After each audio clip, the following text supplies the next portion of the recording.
Class 12 का lecture number 2 देख रहे हैं, यानी वीडियो नंबर पार्ट 2 देख रहे हैं, ठीक ना, जिसमें कि सोल्यूशन चैप्टर हम करवा रहे हैं, ठीक ना। और आप लोग चैनल पर नए होंगे तो चैनल को सब्सक्राइब कर लेंगे, ठीक ना। केमिस्ट्री क्लास 12, ठीक ना। तो क्वेश्चन नंबर 1 है कि वांट ऑफ गुणांक किसे कहते हैं। तो आपको आंसर में देना है कि एक मोल विलेय के द्वारा में जितना विलेय के मोलों की संख्या क्या होता है तो उत्पन्न होता है, ठीक ना। मोलों की संख्या क्या होता है तो इसमें उत्पन्न होता है, उसे ही हम वांट ऑफ गुणांक कहते हैं। वांट ऑफ गुणांक को हम आई से सूचित करते हैं, ठीक ना। कैसे सूचित करते हैं वांट ऑफ गुणांक को, तो हम आई से सूचित करते हैं, ठीक ना। ये सब कॉपी में नोट करके आप बढ़िया से याद कर लेंगे, ठीक है। और देखेंगे क्वेश्चन नंबर 2। क्वेश्चन नंबर 2 जो कि मोस्ट इम्पोर्टेंट क्वेश्चन है। क्वेश्चन क्या है? क्वेश्चन है कि मोलरता एवं मोललता में अंतर लिखें, ठीक ना। तो आपको क्या लिखना है? एक पढ़ी लिखना है मोलरता, एक पढ़ी लिखना है मोललता, ठीक ना। उससे पहले आपको लिखना है आंसर देके, उत्तर देके कि मोलरता एवं मोललता में निम्नलिखित अंतर है, ठीक ना। निम्नलिखित क्या है तो अंतर है, ठीक ना। उसके बाद आपको एक पढ़ी देना है मोलरता, एक पढ़ी देना है मोललता, ठीक ना। तो लिखना है 1 लीटर बिलियन में उपस्थित विलेय की मोलों की संख्या को मोलरता कहते हैं, ठीक ना। अब मोललता की तरफ लिखना है कि 1 kg, अगर मोललता तो तरह के आएगा जैसे, तो आप क्या समझ लीजिएगा कि kg में होता है, ठीक ना। लिखेगा 1 kg बिलियन में उपस्थित विलेय की मोलों की संख्या को मोललता कहते हैं, ठीक ना। उसके बाद देखेंगे पॉइंट नंबर 2, इसका ऐसा मात्रक मोल प्रति लीटर होता है, ठीक ना। मोल प्रति क्या होता है तो लीटर होता है, लीटर में होता है, ठीक ना। और इसका क्या होता है तो इसका ऐसा मात्रक मोल प्रति केजी होता है, ठीक ना। ये बहुत ईजी है, ठीक ना, आप लोग इसे ईजी कर लेंगे, ठीक ना। देखेंगे पॉइंट नंबर 3। पॉइंट नंबर 3 है कि इसे हम एम से सूचित करते हैं। किससे सूचित करते हैं तो एम से सूचित करते हैं। इसे भी हम किससे सूचित करते हैं तो एम से सूचित करते हैं, ठीक ना। और देखेंगे आगे हम, अब देखेंगे क्वेश्चन नंबर हम 3 देखेंगे, ठीक ना। क्वेश्चन नंबर 3 है आदर्श विलयन किसे कहते हैं, ठीक ना। ये भी मोस्ट इंपोर्टेंट क्वेश्चन है कि आदर्श विलयन किसे कहते हैं। तो आपको आंसर में लिखना है वैसा विलयन जो सभी सांद्रताओं एवं ताप पर राउल्ट का क्या करता है तो नियम का ये पालन करता है, ठीक ना, पालन करते हैं, उसे कि हम क्या कहते हैं तो आदर्श विलयन कहते हैं। वैसा विलयन, यहाँ पहले यहाँ से याद करना है कि वैसा विलयन जो सभी सांद्रताओं पर या सांद्राओं पर निर्भर करते हैं ये यहाँ पे वैसा विलयन जो सभी सांद्रताओं एवं ताप पर राउल्ट का क्या करता है तो नियम का पालन करता है, ठीक ना। ये याद रखिएगा कि राउल्ट का नियम को पालन करता है, ठीक ना, ताप पर और राउल्ट के नियम को पालन करता है, ठीक ना। उसी को ही हम आदर्श विलयन कहते हैं, ठीक ना। देखेंगे क्वेश्चन नंबर 4 देखेंगे। क्वेश्चन नंबर 4 है, क्वेश्चन नंबर 4 नहीं है, मतलब 4 नंबर है, ठीक ना। आदर्श विलयन किसे कहते हैं, ठीक ना। तो आपको आंसर में लिखना है कि वैसा विलयन जो सभी सांद्रताओं एवं ताप पर राउल्ट के नियम का पालन नहीं करता है। इसमें क्या करता है पालन नहीं करता है। अनादर्श विलयन में, अनादर्श जो विलयन होता है उसमें क्या करता है पालन नहीं करता है, ठीक ना। अनादर्श विलयन में राउल्ट का नियम का क्या करता है तो पालन नहीं करता है, ठीक ना, उसी को हम कहते हैं। और आगे देखेंगे हम क्वथनांक का उन्नयन से आप क्या समझते हैं। क्वेश्चन है कि क्वथनांक के उन्नयन से आप क्या समझते हैं। तो आपको लिखना है क्वथनांक का उन्नयन से क्या समझते हैं और राउल्ट के नियम को लिखें, ठीक ना। तो विलयन के क्वथनांक क्या तो विलयन के क्वथनांक एवं शुद्ध द्रव के क्वथनांक, विलयन के क्वथनांक एवं शुद्ध द्रव के क्वथनांक के अंदर को क्वथनांक में उन्नयन कहलाता है। विलयन के क्वथनांक एवं शुद्ध द्रव के क्वथनांक के अंदर को क्वथनांक के उन्नयन कहलाता है, ठीक ना। डेल्टा टी बी बराबर t b minus t b naught, ठीक ना। और देखेंगे राउल्ट का नियम, ठीक ना। इसमें 2 क्वेश्चन है कि राउल्ट का नियम, क्वथनांक के उन्नयन से फिर राउल्ट का नियम। तो राउल्ट का नियम क्या है जो कि 6 नंबर दे दिए, ठीक ना। राउल्ट के नियम को लिखें तो क्या लिखेंगे कि राउल्ट का नियम क्वथनांक का उन्नयन क्वथनांक का उन्नयन विलय के मोललता, विलय की क्या, तो मोललता के सीधा समानुपाती होता है। डेल्टा टी बराबर समानुपाती किसका होता है, तो एम का समानुपाती होता है, ठीक ना। इसका समानुपाती होता है तो एम का समानुपाती होता है। 7 नंबर है, ठीक ना, जो कि मोस्ट इंपोर्टेंट क्वेश्चन है। आदर्श एवं अनादर्श विलयन में अंतर, ठीक ना। तो आदर्श विलयन और एवं आदर्श विलयन और या लिख सकते हैं या एवं लिख सकते हैं, ठीक ना। तो आदर्श एवं अनादर्श विलयन में अंतर लिखने के लिए बोल रहा है, ठीक ना। तो लिखेंगे आदर्श आदर्श एवं अनादर्श विलयन में निम्नलिखित अंतर है, ठीक ना। इतना लिखने के बाद लिखिएगा, एक पढ़ दीजिएगा आदर्श विलयन जिस तरह से लिखा हुआ उसी तरह से लिखना है, ठीक ना। फुल मार्क्स मिलेगा, ठीक ना, 5 का 5 मार्क्स मिलेगा। ये सब 5 मार्क्स का क्वेश्चन है, ठीक ना। आदर्श विलयन कहते हैं अनादर्श विलयन, ठीक ना। एक बार दीजिएगा आदर्श विलयन या देखिएगा अनादर्श विलयन। आदर्श विलयन में लिखना क्या कि वैसा विलयन जो सभी संरचनाओं एवं ताप पर रोल्ट का नियम का पालन करता है उसी को हम क्या कहते हैं, तो आदर्श विलयन कहते हैं। अनादर्श विलयन किसे कहते हैं, वैसा विलयन जो सभी संरचनाओं एवं ताप पर रोल्ट का नियम का पालन नहीं करता उसी को क्या कहते हैं, तो अनादर्श विलयन करता है। ये पालन करता या नहीं करता है।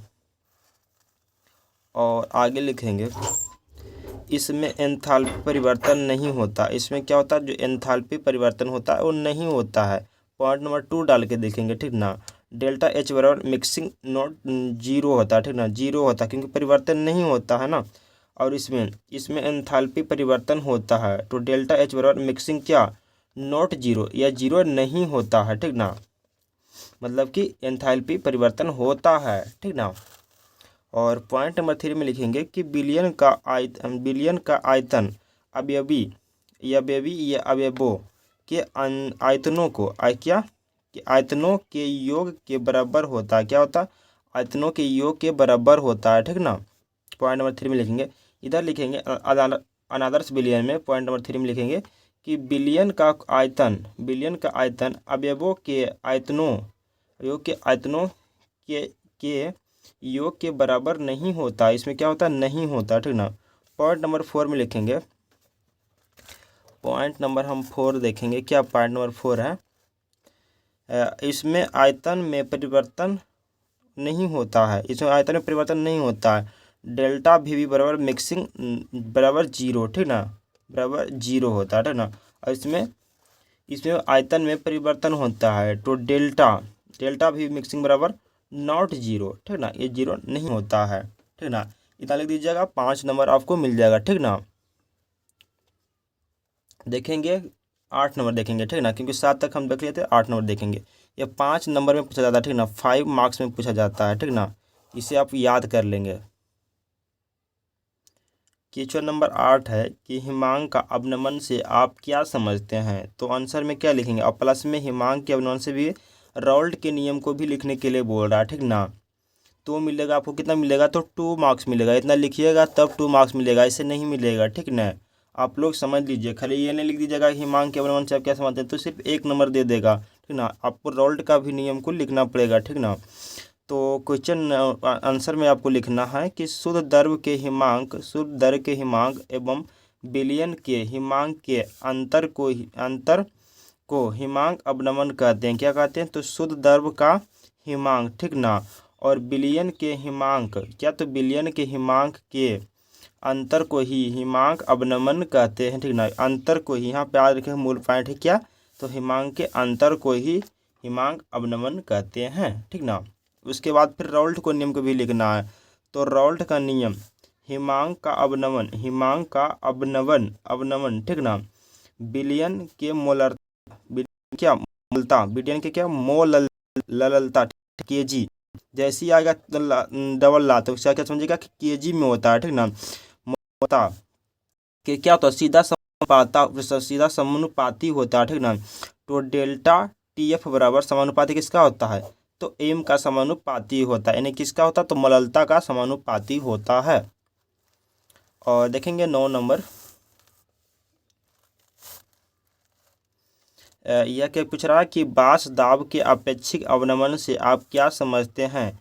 और राउल्ट के नियम को लिखें। ये सब जो क्वेश्चन करवा रहे हैं मोस्ट इंपॉर्टेंट क्वेश्चन है, ठीक ना। ये सब आपको हल्के में लेना नहीं है, क्योंकि एग्जाम में ये भी सब क्वेश्चन देखने को मिलेगा वहाँ पर, ठीक ना। तो आप लोग इसे याद कर लेंगे, ठीक ना। और चैनल पर नए होंगे तो चैनल को भी सब्सक्राइब कर लेंगे, ठीक ना। इसी प्रकार से वीडियो आपको मिलते रहेंगे, ठीक ना, एग्जाम तक, ठीक ना। अगर अच्छा नंबर लाना चाहते हैं एग्जाम में तो ठीक ना। तो क्वेश्चन क्या है कि बांस दाब के अपेक्षिक अवनमन से आप क्या समझते हैं और राउल्ट को नियम को लिखें। तो क्या लिखेगा, और राउल्ट को नियम को भी लिखने के लिए कह रहा है, इसमें भी राउल्ट का नियम, ये भी दोनों लिखेगा तभी 2 मार्क्स मिलेगा, ठीक ना, ऐसे नहीं मिलेगा। क्या लिखना है कि बांस दाब का अवनमन एवं शुद्ध द्रव का बांस दाब के समानुपाती होता है, ठीक ना। क्या होता है, तो समानुपाती होता है। और बांस दाब क्या सापेक्षिक अवनमन कहते हैं, क्या कहते हैं, तो बांस दाब के सापेक्षिक अवनमन कहते हैं। बांस दाब का अवनमन एवं शुद्ध द्रव का बांस दाब के समानुपाती होता है, ठीक ना। बांस दाब का अवनमन एवं शुद्ध द्रव का बांस दाब के समानुपाती को ही क्या कहते हैं, तो बांस दाब के अपेक्षिक अवनमन कहते हैं। P बराबर P नोट माइनस PS बराबर बटा क्या, तो P नोट, ठीक ना, इसका फार्मूला होता है। और इसमें भी राउल्ट का नियम पूछ रहा है, तो राउल्ट का नियम भी बताना पड़ेगा, ठीक ना। तो राउल्ट का नियम, बांस दाब का अपेक्षिक अवनमन विलेय, इसमें क्या होता है, तो विलेय के मोल प्रभाज की क्या होता है, तो बराबर होता है, ठीक ना। P नोट माइनस PS बटा P नोट बराबर W बटा MA गुना M2 बटा W2, ठीक ना, M1 और M1, ठीक ना। आप लोग इसे याद कर लीजिएगा। लास्ट क्वेश्चन करवा रहे हैं, क्वेश्चन नंबर 10। हम डेली 10 क्वेश्चन करवाते हैं सब्जेक्टिव, ठीक ना। अब 10 क्वेश्चन डेली आप लोग याद कर लेंगे, ठीक ना, क्योंकि एग्जाम में ज़्यादा टाइम बचा है नहीं, क्योंकि ठीक ना, क्योंकि एग्जाम में जितना जल्दी ज़्यादा सब्जेक्टिव पहले याद करेंगे उतना नंबर आपको मिलेगा, ठीक ना, क्योंकि सब्जेक्टिव से ज़्यादा नंबर उठते हैं, ठीक ना। और ऑब्जेक्टिव भी याद करेंगे, ठीक ना, क्योंकि ऑब्जेक्टिव से भी नंबर ज़्यादा उठते हैं, ठीक ना। दोनों याद कर लीजिएगा तो टॉपर बनने की संभावना ज़्यादा रहेगा, ठीक ना। स्थिति क्या, तो स्थिर क्वाथी मिश्रण किसे कहते हैं, ये स्थिर क्वाथी मिश्रण किसे कहते हैं, तो वैसा विलयन जिसमें सभी अवयव एक ही तापमान पर खौलते हैं। किसमें खौलते हैं, तो एक ही तापमान पर खौलते हैं, उसी को हम क्या कहते हैं, तो उसी को हम क्या कहते हैं, तो उसी को हम स्थिर क्वाथी मिश्रण कहते हैं। यह मिश्रण यहाँ पे लिख सकते हैं, मिश्रण कहते हैं, ठीक ना। तो अगर आप लोग चैनल पर नए होंगे तो चैनल को सब्सक्राइब कर लेंगे, ठीक ना। मिलते हैं नेक्स्ट पार्ट में, तब तक के लिए बाय बाय, टाटा।